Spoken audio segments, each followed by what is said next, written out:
Hey guys, welcome back to the channel. This is Mavi here, continuing with episode 15 of March Comes In Like a Lion. So, last episode, Ray got his ass handed to him by Shimada, right? And that caused him to spiral into yet another bout of depression. With that being said, there seems to be an answer to this, and that is to allow Ray has to make himself enroll in the sort of study session / workshop hosted by Shimada and Nikaido, right? And I think that's where this episode is going to pick up. So, without further ado, let's get into the episode. Alright, I skipped the opening. It began with the opening song this time. So, let's just get into the episode in 3, 2, 1, play. Moonlight.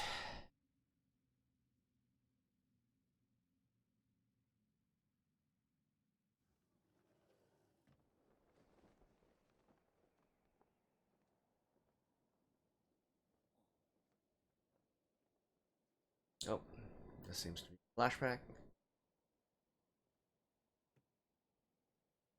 Okay.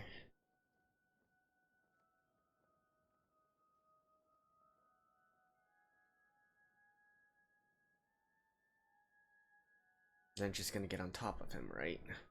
Saw that in the flashback scene before.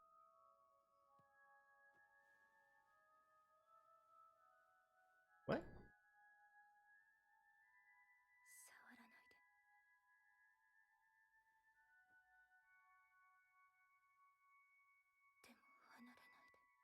Well, no wonder Ray's kind of at a loss of her.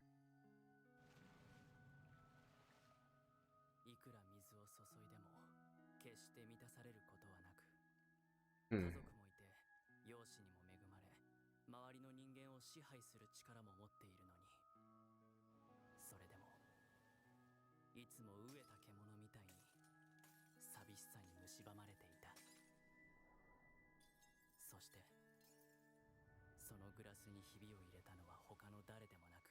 You or the dad? The dad. And him. Okay. Well, hey.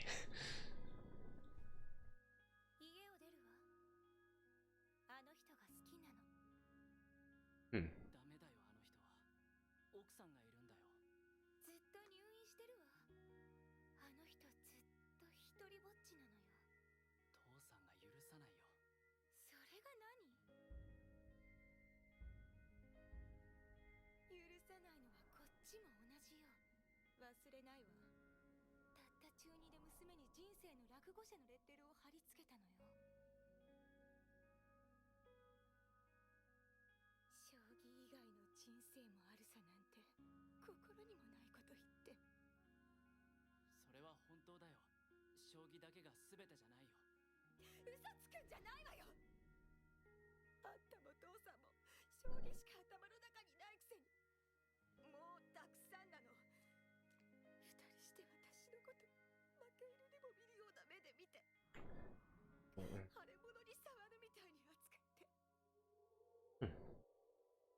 Is this the first time we've seen Kyoko be this vulnerable in the series? I believe so.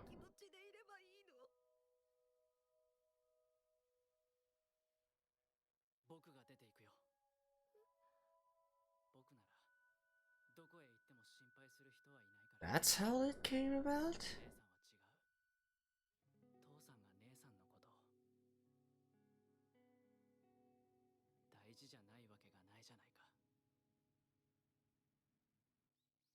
Ah. So that's what happened.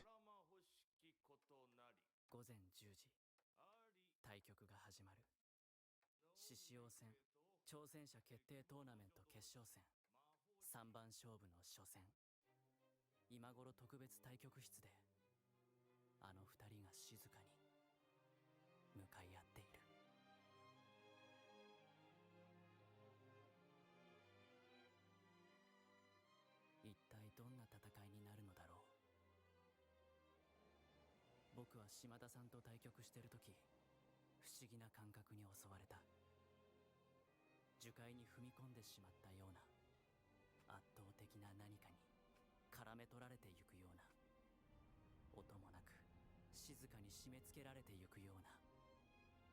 Constriction. 対してどんな勝負に出るのだろう。 Now he's interested. 先生、3月分の欠席届を。おー、桐山、見てみろ、すげえぞ。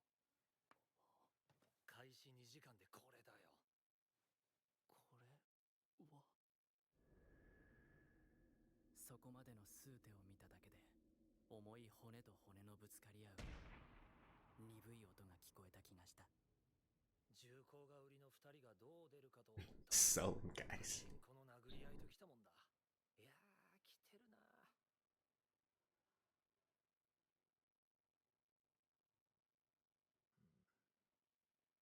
行ってくれば。え、どこへ？将棋会館。でもタイトル戦じゃないから更新不定期なんだ、このブログ。直接行ってみた方が勉強になるんじゃないか。でも出席日数が。It's gonna count. What a nice teacher. 足りてるよね。ギリギリセーフだよね。俺ひょっとして教師失格？ No, you're a good teacher.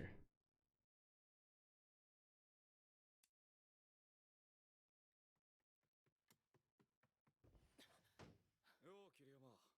桐山。They were waiting for him. 4三金左？嘘だろ。こんな島田さん見たことねえよ。え、ここで隠してんのかよ。俺だってこんな兄じゃ見たことないよ。 Wait, 別対局室から暗い廊下を伝わって I thought that was supposed to be like a secret. 気配がこの部屋までにじみ込んでくる気がした。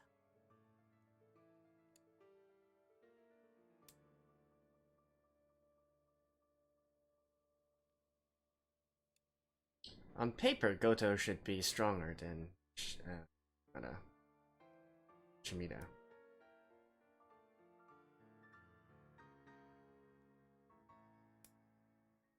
なんだ、どこが、何が違うんだ。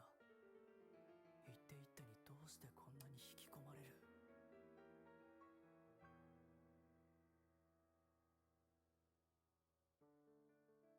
かけてきた時間の長さか、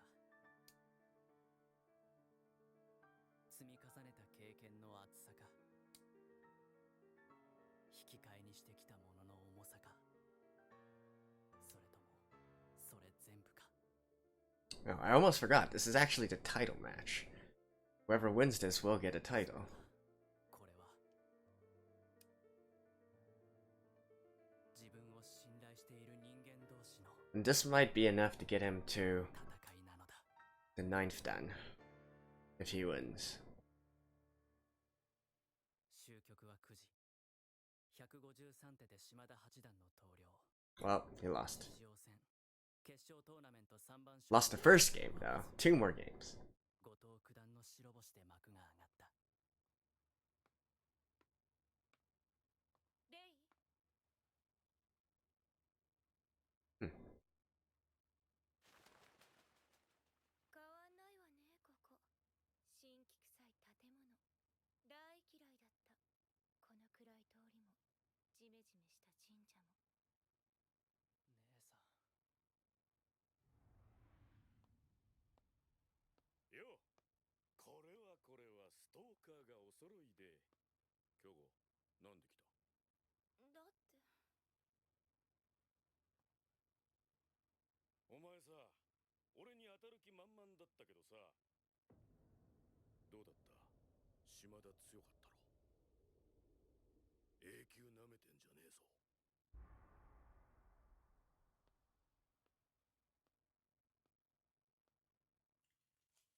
I mean, you should. 本当に出ていくの？離れたくなかった。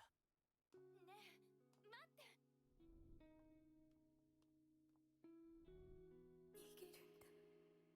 私から。でも緒にはいられなかった。早く大人になりたかった。自分の足で立てるようにならなければ。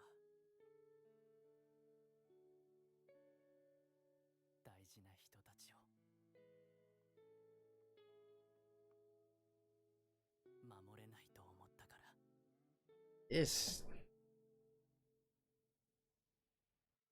ああ、負けた。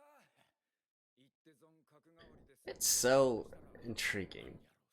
The relationship between Kyoko and Rei. やっぱ強えや、あのおっさん。声しっか Like, it seemed that Kyoko did nothing but abuse Rei. But でも次は絶対に負けない。 probably not just that simple. もちろんです、兄者。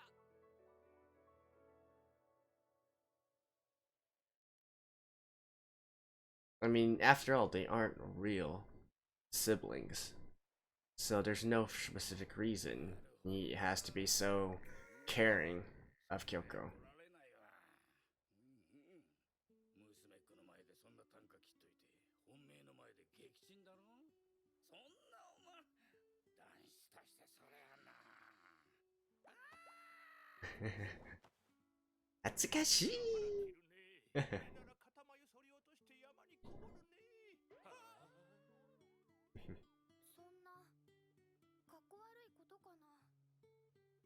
気にすること全然ないのに、頑張るって口に出して本当に頑張ったんだと思う、レイちゃんなら。それでダメだったとしても誰も笑わないのに。その通り。恥なんて書いてなんぼだ。失敗したってことは挑戦したってことだからな。何にもやんねえで他人のこと笑っている人生よりずっとまともだ。ただ、坊主はまだ That probably hit home to a lot of people. よっぽど勝ちたい相手だったんでしょうね。レイ君があんな風に闘争心を見せたことって一度もなかったもの。まあ、そこに目が行き過ぎちまったんだろうな。また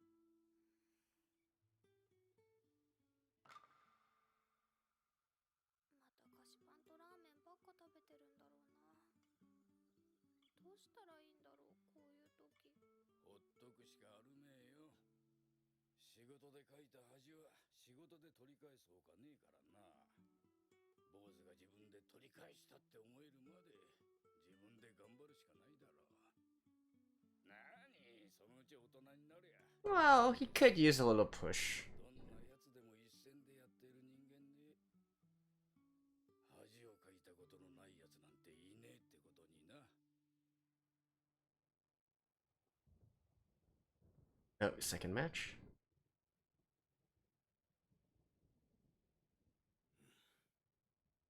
島田、お前さ、なんか最近俺より年上に見えねどこ見てんすか。そっちこそその胸板維持するの大変そうっすよね。ひっそりとジム通いですか。大変っすね、ナルシストは。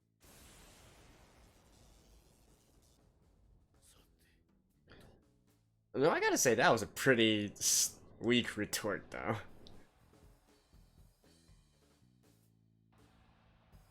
Like, trying to make some fun of someone going to the gym? Like, how does that work? It means he's living a healthy lifestyle, man. なんだろあの大人の風格。何話してんだろ。兄者、かっこいい。永久か。永久になれば自然に醸し出されるのか。 If only they knew. まだみじんも読まねえ。風格が。俺今 B1 だけど永久になったらいきなり変わるのか。顔んじゃねえ。きっと醸されるんじゃねえ。さあ行きましょう。対局始まっちゃいますよ。うん、変わんないんじゃないかな、君たち。そんな草むらから覗いてる限り。第一次世界大戦が終わり、この辺りから諸列強の生産力が回復すると10時、対局が始まる。獅子王戦挑戦者決定3番勝負。1局目は後藤九段の勝利。島田さんにはもう後がない。前回は意表をついてガチンコの殴り合いだったけど、A long, drawn out battle? くてたまらない。だけど。さあ、出席日数の計算結果が出ましたよ。はい、もう風邪をひくことも盲腸になることもできないことが判明しました。あと2回は順位戦で休むことが決まっているから、それは仕方ないとして、万が一どれかトーナメントで1個でも勝ち進んじゃうと。If you advance, you'll be in danger. 何かあった時のために、学年末のテストはなるべく平均点超え目指してね。それとテストの範囲なんだけど、友達に聞けって言うと、友達探してる間に試験終わっちゃうから。代わりに全部の先生に聞いといてあげたから。はい、しっかりね。Ah, this is such a good teacher. 2回ダブりは同級生におっさんって呼ばれちゃうかもなんだぞ。その通りです。本当に。助かります。でも、なんだろう。この気持ち。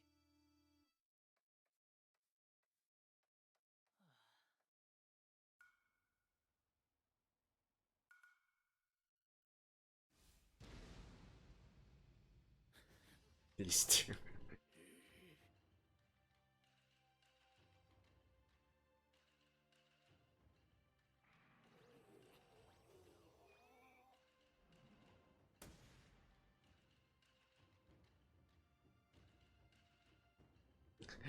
Listen to this background music.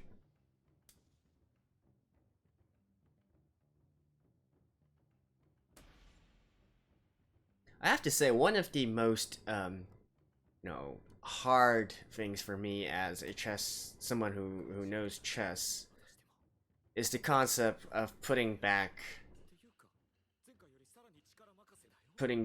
a piece that you captured before. It's a very different concept. よりによって両者入玉だよ。もうやめようよ。大人げないよ。こうなりゃ入玉しときゃ勝ちじゃんみたいなのどうなのそれ。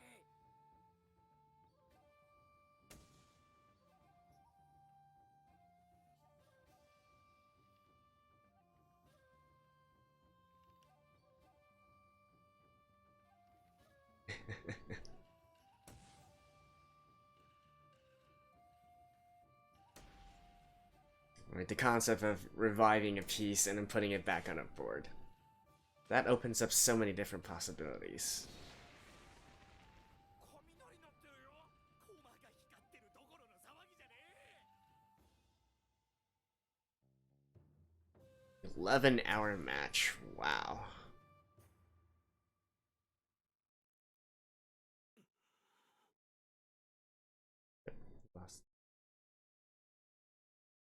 All tied up.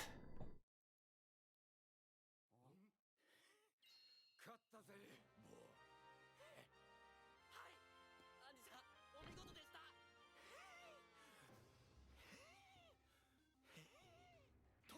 たった一曲で。ど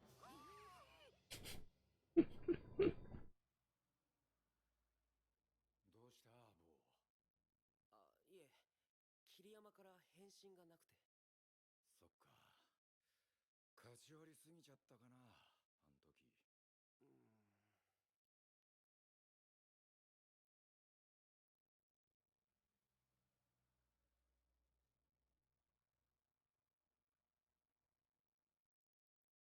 ボーはさ、なんでそんな桐山によくしてやろうとするんだ。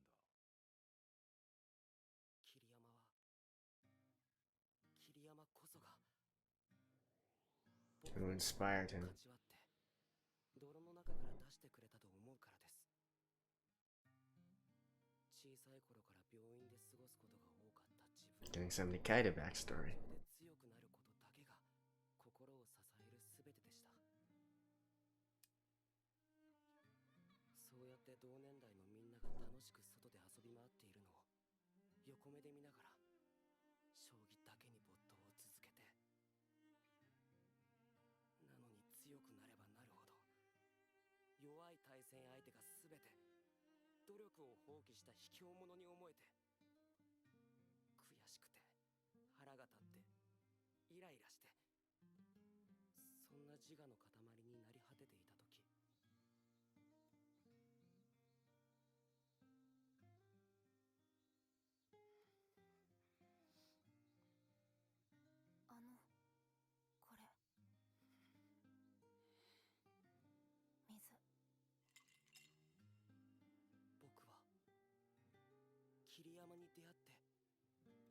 頭をかち割られて救われたんです。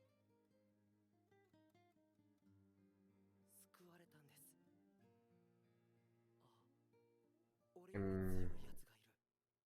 俺より努力した人間がいる。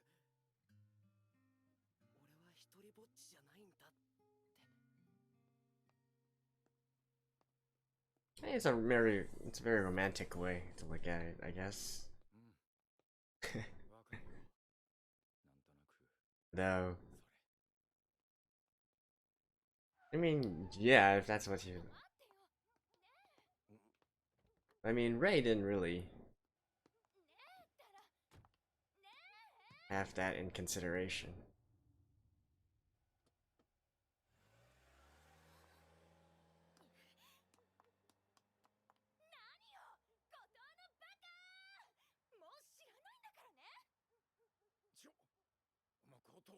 確か最大誰それジンじゃん。しかも若なんでしょうね。喧嘩かな。なん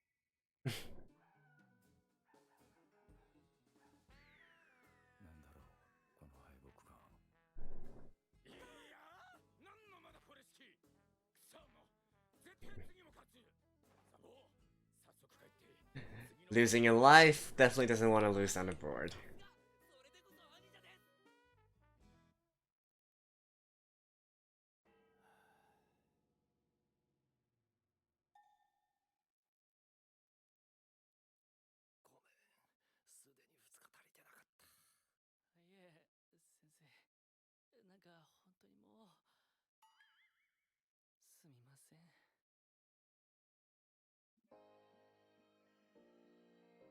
Well, that was quite interesting. Anyways, see you guys after this. Okay, so honestly my biggest takeaway from this episode is I can finally find some semblance of a pattern here. I know 15 episodes in, it's a little bit late, but honestly there wasn't really much for me to grasp on before. So what I'm talking about here is the sort of concept of incomplete flashbacks or incorrect initial assumptions, right? They really only show one part of the story, one side of the story without, it's not the whole picture, right? So you might see a flashback of Ray or whatnot, and then you make an incorrect assumption about something that happened in the past, and then, hey, as more things are revealed, it's like a complete opposite, a complete 180 of what it was portraying in the past, right? So, his relationship with Kyoko would be a perfect example of this, right? So, what I thought was that he was suffering from constant abuse from Kyoko, and, I didn't really think that Kyoko completely hated Ray. I definitely think it was a little bit more complex than that, especially considering, his life nowadays, when Kyoko still seems to be, very interested in Ray for some reason, right? And not really in a sense of, I hate you so much, I want you to die, right? So there was definitely something else going on there, but I never thought that it was actually, it actually went both ways, right? I didn't really think that Ray thought much about Kyoko. I thought he was trying to run away from her, or run away from that sort of atmosphere in a certain sense, but apparently not, right? Is with what we saw in this episode, and with his entire dialogue about wanting to protect those that he loved, I assume he was talking about Kyoko at that point. Well, not protect those that he loved. Well, love in a family sense, right? Assuming he was talking about Kyoko during that, in that context, which it should be, because otherwise it wouldn't really make sense. So again, it's not like they are true siblings, right? He doesn't have any sort of obligation or whatnot, like something about, okay, you can be as bad towards me as you want, but we're still family. It's not that kind of situation, right? So there definitely is a sort of back and forth here that we don't know, or at least I never thought of this. I thought that Kyoko might actually, have more feelings for Ray than she lets on. Maybe deep down she feels bad about her constant abuse of him or whatnot, but I never thought that Ray actually also, what I was thinking was that it might turn into this big, how Ray eventually gets his life back, he eventually gets his life on track and whatnot, and then he makes peace with Kyoko, right? Once Kyoko completely fesses up like how her feelings are in regards to the entire situation. So that was what I thought this series was going for, but now that's been completely flipped over, right? So at the very least, this part is one of many, I think, different kinds of interpretations of the scenes that happen. Or for instance, let's say in regards to Kyoko and Goto, or no, sorry. Let's say in regards to Goto, right? So initially he comes in, we get this feeling that he's this major asshole and whatnot, and even being an asshole to Ray and whatnot. And don't get me wrong, he still is, but we definitely see that there's a little bit more to this entire story. And Goto, despite being an asshole, he's still very serious about his shogi. And even though he is, as they say, a narcissist, what he's saying isn't inherently wrong, right? So, my perception of him has also shifted somewhat as the episodes went on. So that is, I think, one of the things that I think the series is going to continue to do going forward. I don't know for sure, but that this seems to be a recurring case, at least so far. Beyond that, let's see, what else was revealed in this episode? Okay, so I did mention before that I felt the entire situation with Ray and Kyoko and whatnot, the father was to blame for a lot of it, right? He didn't really explain things properly. He didn't realize the impact of what his actions might have on his children, the hidden meanings behind it or whatnot. Even if he didn't completely mean it to be that way, they would interpret it into a different situation. He didn't take care of that. He didn't handle that very well. I basically think the father is the most to blame in this situation, right? These are your children you're raising. You have to educate them. You have to tell them what it is that you truly believe in, right? And so even in this episode, we can see that, okay, Kyoko says, we saw the flashback scene from Kyoko, and we can see her father, sort of comforting her, saying that there's more to life than shogi, but her not really believing in it, right? No, I feel like that could also, even if his father does believe that there's nothing more important in life than shogi, it could also be a relatively easy matter to just say, but all people are different, right? If he could really sit down and educate Kyoko, hey, that's okay. I have my priorities in life. You can have your own priorities in life, right? It doesn't necessarily have to be equal. Something of that sort. And I feel like that would help alleviate the situation, at least some, right? And not turn this into a full-out family war or whatnot. But then again, some people are wired differently. Kyoko could be wired differently. It's pretty obvious that she is quite a case of herself, right? So maybe she just has this obsession she has daddy issues. Let's just say, okay? Let's just put it that way. So I guess, yeah, maybe it wouldn't have helped too much, but I don't know. I still think the father should have done a little bit more. And I guess one final thing to mention from this episode would be, what Nikaido was saying at the end about how why he's so intent on helping Ray and whatnot, right? And I was laughing there, but not really laughing because of the ridiculousness of it or whatnot, but it's just kind of funny to me because I don't think Ray ever really meant to do something like that. And even more funnier to me would be the fact that he might even never know about what Nikaido actually thought of that event there, right? It's entirely possible that they're just going to continue with this relationship and Nikaido is never going to tell Ray, this is the reason why I'm trying to help you, right? Or at least for the time being anyways, because this definitely doesn't seem like something that Ray is wanting to ask to Nikaido here. And it's funny to me on that level, but also I guess it's also some food for thought as well, how people are all different, and the exact same action and gesture would have different meanings to different people because they have different circumstances, right? And I think that's, if there's anything to take away from this episode as a life lesson or whatnot, I think this would be one. You know, it's not meant in a negative way. Most examples of this would be negative. You know, doing something offensive when you think you're doing something innocuous, something like that. But you know, it could be on the positive side as well. Ray being there, you know, simply handing him a glass of water and then beating him in shogi, even though to him that's not really, you know, that's not really all that important or relevant, to Nikaido that actually was life changing. Right, so that's just the way the world works, right? It's a funny situation, but hey, that's that. So yeah, there we go. That's my thoughts for episode 15 of March Comes In Like a Lion. I'll see you guys next week as well. Bye bye.